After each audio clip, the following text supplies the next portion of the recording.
Hey everyone, welcome to episode 2 of the LaceUp with Mickey podcast. Today we have Ignacio, our co-founder, Hi guys. CTO, tech extraordinaire. He's the one that does all of our development, deals with all of our problems. Without him, LaceUp wouldn't exist today. Ignacio, how are we doing today? Doing great. Excited to be here. Awesome. So I wanted to bring you on the podcast because I respect so much your journey, having come from Cuba to having built this company before I was ever around.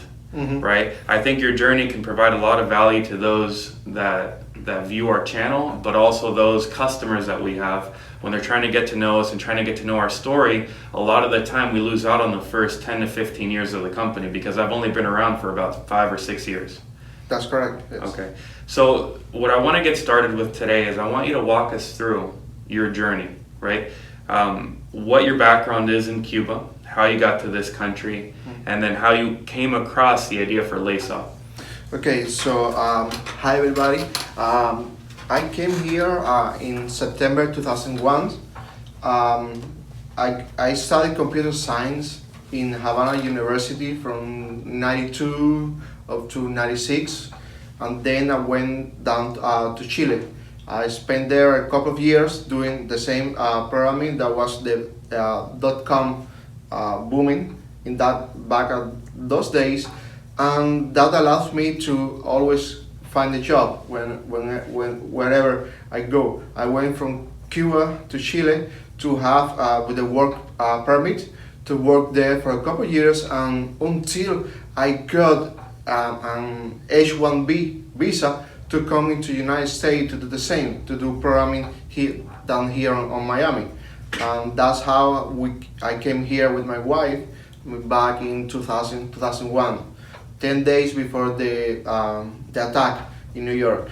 So I spent all those years working on different companies here on Miami, and on the same time, like a pet project, me and your uncle, we were building the base that is what become today the great company of LaceUp. Okay. The other day we were talking about kind of the background story, which I didn't know, and you mentioned the way that my uncle came up with the idea, right? He worked for a distributor, but yeah, go ahead, you tell us the story. It's very funny. It is American way, the way that most of the companies in this great country comes to be. We were sitting, talking. He was a salesman back at those days. He used to sell beer for one beer distribution company down here in Miami, and they had these huge bulk devices with no screen, just keys that you have to code in all the product codes, the quantity, the client code, and then find a payphone to transfer that data back into the distribution company. We were talking. He was doing that while he was talking. I say, this is a nightmarish. I have to remember all the codes, put it in the correct order. I have no visual confirmation that anything happened, and then I have to get out from my house to go to find a payphone just to be able to transfer it. So wait, that happened at his house or your house? Yes, at his house. And let me see. I think I have one of those. I was. Let me give the audience some context. Not even that. It was way worse than that. Yeah, this is a little bit even more modern, but it was something like this. And for those of you that don't know, basically what we offer is a system where the sales reps can put in orders from the field through a smartphone, Android or iPhone. And they used to use something like this, but even bigger. And what he's saying is they used to plug it into a payphone to be able to transmit the data from this device to the back office. So they found this idea in the garage. You were watching him do this? Well, or I believe it was the living room. It wasn't a garage in like the Apple garage. But it is the same idea. Right. I mean, we were there, and he says, this is nightmarish. And I say, you know what? If I can build it in one of those Windows devices phone that were so popular back in the days, could you sell it? And I said, absolutely. It would be a killing because nobody used that. I said, okay, so let's try it. And the rest is history. How long did it take you to build it? The first basis? version? Yeah. I do remember that I did it. I mean, the basic design with the current application have the the feeling of those days when I was studying English in Miami-Dade College. So I was on recess and I was doing the basic design. Especially, I do remember the main screen with the 4 tabs: customers, open invoices, payments, and invoices. Those visually remember me doing that design in scratching that in a piece of paper when I was studying in the college. That's unbelievable. So you got the idea because you saw a problem when he was doing it. You figured you could make it better. Yes. And you pitched him and asked him if he thought he could sell it. Yes, absolutely. And he responded absolutely. Yeah, we did it using the .NET Compact framework. It was just fresh out of the bake of the oven from Microsoft. So it had a lot of bugs. So the first 6 months, it was a bug application. Nevertheless, the first company that we pitched the idea bought it. And the funny thing is that they are still our customers. Like, how many years? It was December 2001. Oh wow! So make the calculus. It's almost 17 years now, and they are still our customer. Yeah, and you mentioned that customer, Gwixon's Food, when you went to sell him the program, he asked you for a tax form, and you didn't have a company name. It wasn't incorporated. Yeah, we were talking, and I was just building, and your uncle just passed by the front of this company. I said, "Oh, looks like a perfect fit. Let's knock in the door and let's offer our service." But it wasn't that prepared. I mean, we had no marketing material. I mean, we had nothing, and we didn't have a proper company. It was just two guys building an idea that was not still ready to go out on the prime time. But nevertheless, the idea was so fresh, so compelling that this company said, "Yes, we are going to buy your system. So, what is your company name?" I said, "No, you know what? We don't know. We don't have a company name yet. We are incorporating." I said, "Why, guys? That is like 5 minutes thing to do. What is your name?" We haven't thought of a real name, and he proposed the name LaceUp, as we do kind of lacing things from the salesman to the distribution company. Say, what about LaceUp Solutions? And after that, we became LaceUp Solutions. It was our first customer who named our company. How crazy is that? That's insane. Particularly for the audience, this is important because everybody focuses so much time on a name, logo, trademarks before ever making a dime. Mm-hmm. But you guys focus first on the sale. You focus on getting your first customer, working out some of the bugs, and then as you're going through the process of implementing them, they ask you don't have a name, and then you come up with a name. Yeah, it was kind of different, but it worked. I mean, what this shows is that if you have one idea, one good idea, no matter how you do it, it might succeed if you do it correctly. Back in the day, we used to have PCMCI modems. Mm-hmm. It was back in the day of dial-up. I mean, most of the people below 25 have no idea what the dial-up modem is, not even the sounds that they used to make. But that was back in the day that was a huge advance. Again, the other option was to use a payphone, and back in the 80s, you have to plug in the phone in this device that have the phone of the handler, so you have to transmit the data that way. So having just a modem that from your house or from any other company, you just unplug the cable and plug it into your device. It was a novel idea. Of course, on the other side, they need to have one modem per line. So this guy ended having like 6 different modems, and they had to buy more lines just to be able to cope with all the activity that the salesman were transmitting. They have grown a lot since those days. I mean, I do like to believe that we had something to do with that growth, because before it was almost impossible for them for doing a next day delivery. They do pre-sale and deliver the next day without having the order information early in the day. It's impossible for the pickers and the warehousing just to have that order ready that day to be delivered early the next day. So our application brought a lot of value to that customer. Again, 18 years ago, they are still our customer. That also says a lot about our customer support. Back on those days, both me and your uncle, we had regular jobs and we were doing this as a side project. How? That's something I want to focus on, because the crazy thing is you had this long retention. When I started, I think maybe you had lost one customer or something during a bad implementation, but that's it.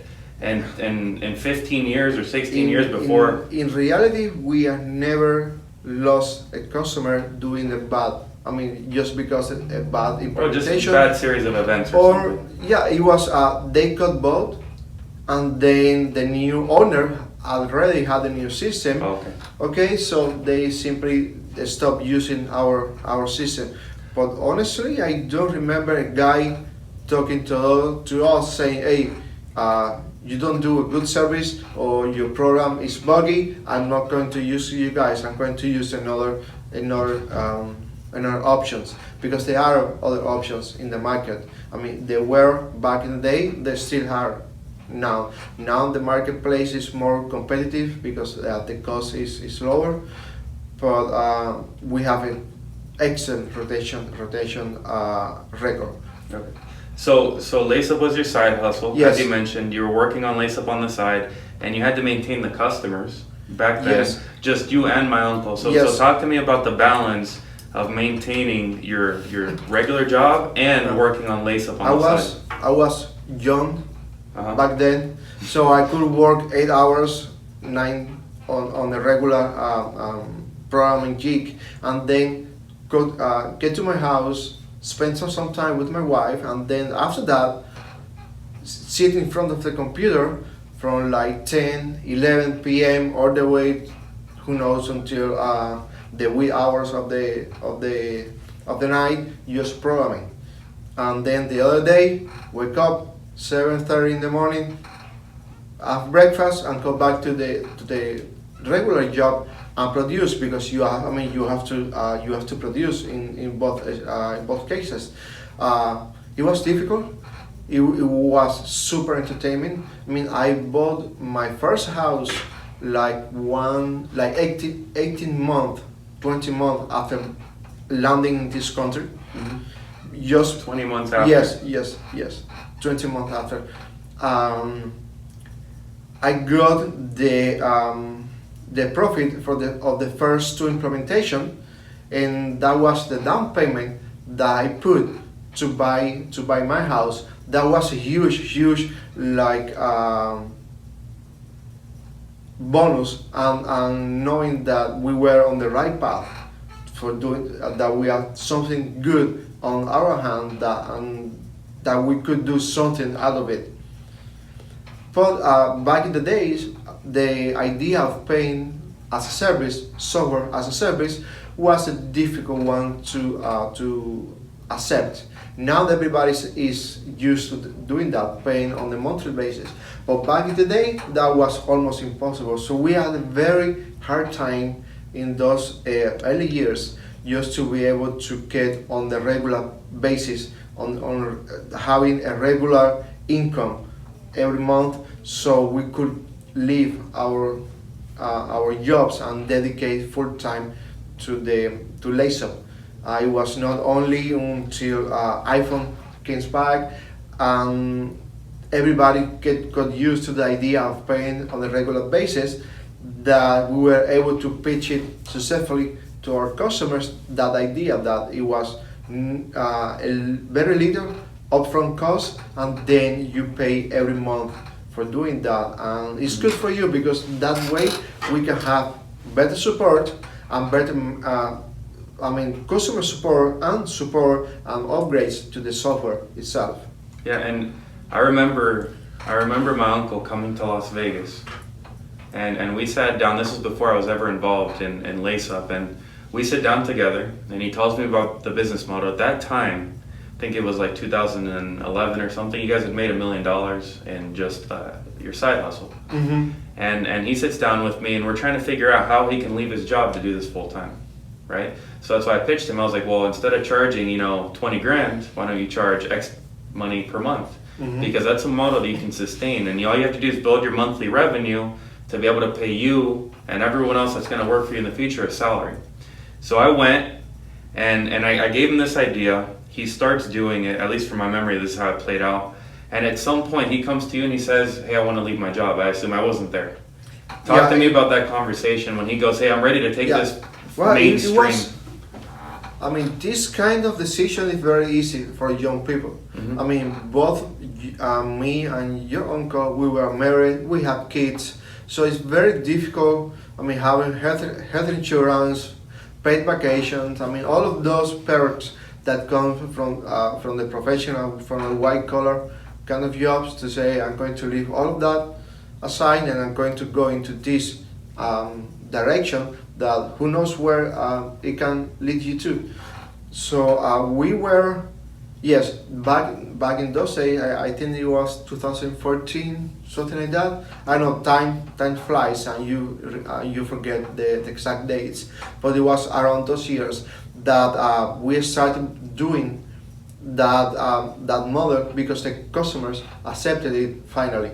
I do remember one customer up there in New York that we weren't able to close them for 2 or 3 years because every time that we used to talk to them, I say, I want you to pay me on the monthly basis, and I say, no, charge me $40,000 upfront, and that's it. I don't want to pay you on the monthly basis. And no matter how much, how many times you show them that in the long run it was going to be cheaper and easier for them to do that, mentally the corporate, I think that at least that kind of companies was not ready to jump into the software as a service bandwagon. But eventually, little by little, we were able to build a monthly basis where it was like $5 grand, fairly, right? Yeah, it was $5 grand or something like that until he was able to quit. Yeah, it was low. By any standard, enough to pay him a salary, to pay right? Him the base. The most basic needs that he had. I spent like working for LaceUp again. I was still doing the same at night for like 6 or 7 months without getting a penny in return, because every single dollar that we were able to scrap, it was going to for your uncle, just to be able for him to afford living in Miami. So it's important to talk about when you made this decision, both of you took a big step back, because he had the LaceUp income and he had his job's income. Yes. And you had both as well. So yes. Both of you had a great living. Yeah, it was a difficult 1 year or so. The good thing is that it was very quick to leverage and get back to where we were before, and from that point, we have been improving every single year.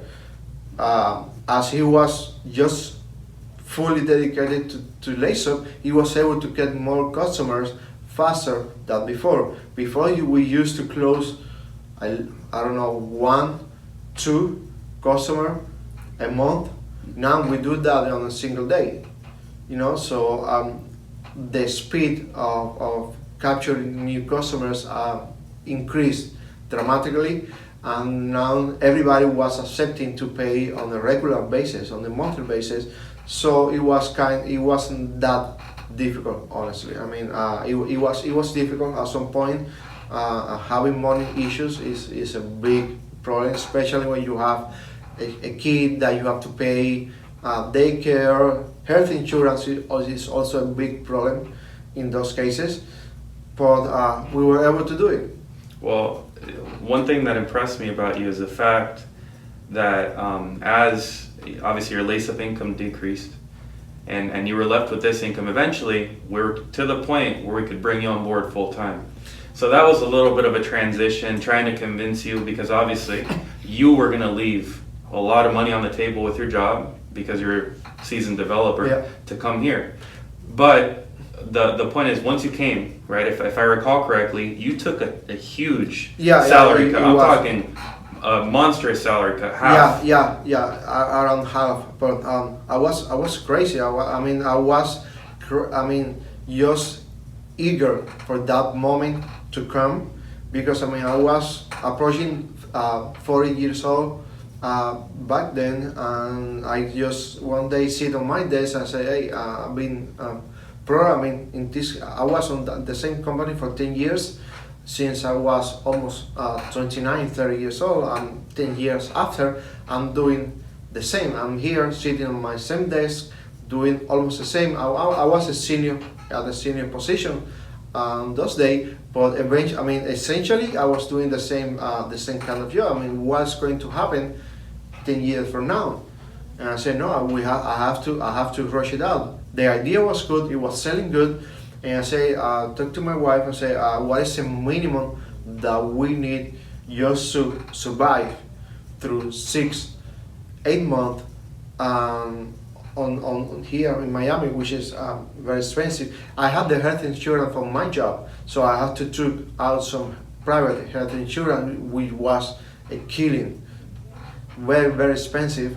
Say, this is the price that we have to pay. We have to scratch everything that we could do and get by, and just focus on growing the company, because it has so much potential that it was a huge. It was sad not to push everything into that direction. And then imagine coming from dedicating 3-4 hours maximum a day to do this. Now I could have like 16 hours, 12 hours, which is what we work right now, 12 hours a day, just writing code and improving the system. I was the only developer back then. Now we have a bunch of them. We have a whole department just of developer. Before, we used to close a deal, implement it, and have them ready. Me and your uncle, we used to do it in like a week, 2 weeks. Now sometimes it takes like a month for doing that, because it was only one. It was full dedication to only one company. To the one company. It was all of them were locally down here in South Florida, so we could go to the customer, sit there for a week, and just to make sure that everything get in place, get ready. They're ready, start going out using the system, and start paying us our monthly fee. Yeah, and what I want to make clear to the audience, out of the three of us, so me, I was fortunate because I lived with my mom. My uncle was fortunate because he had his salary paid for. Out of the three, you're the one that technically took the biggest cut back, right? So for that, I thank you. And I think so does he. And we don't talk about it enough because it was in the past, but thank you. Because without that, we wouldn't have this company right now. And the bottom line is, I think it took us 3 months to be able to cover his base salary with our cash flow. And then I think it took us another year before you were able to make the same amount of money again. Yeah, around 1 year or so. Yeah, so people don't understand the sacrifice that it takes to build a business, because when you have a situation in place that you've built your entire life, you have a job, a profession, you're making a good living, it's impossible to give all that up to do something crazy like this. Yet you did it and it worked, and we did it together, honestly, all three of us. So it's been a fun journey thus far. I want to touch upon one more point that I think we failed to mention, so that the audience can get some help when they're building a business and they have a regular job.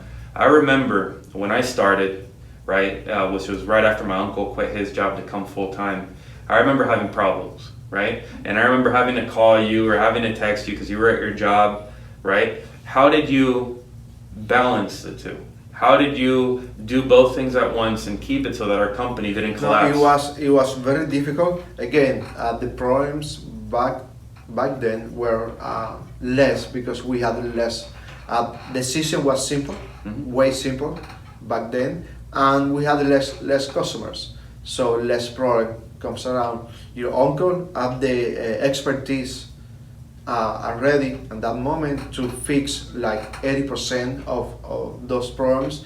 The rest 20%, it was me who had to get involved. So I had to wait until lunchtime, having a break, get my computer to a Panera that was in front of my old office, and just connect my laptop to the Wi-Fi and just to see what's going on, because I had to connect to the Wi-Fi, I had to connect to my computer at home using remote desktop to see what's going on, to make changes in code. Sometimes I had customers saying, hey, you guys need to be faster, we are paying you. They were paying already good money for using the system, and that customer support is not up to par, is not up to the expectation that you told us that you had, and the expectation that we have to run the business. We get into the most vital part of the workflow of these distribution companies. So having a robust, efficient, and very bug-free system is paramount, both for us and for them.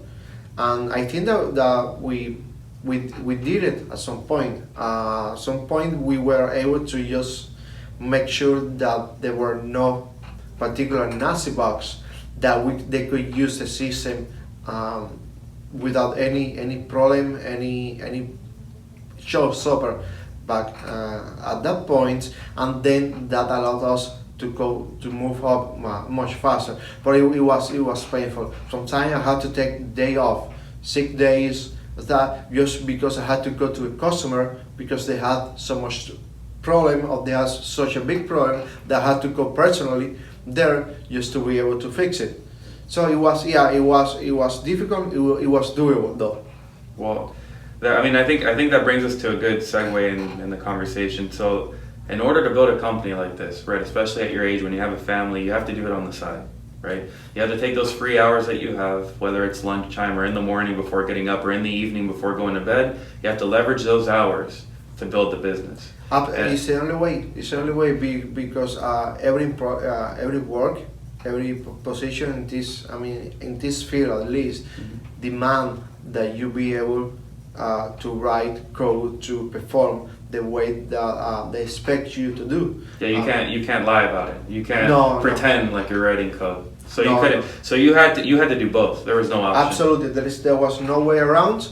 Again, I was at that point. I was on the senior position.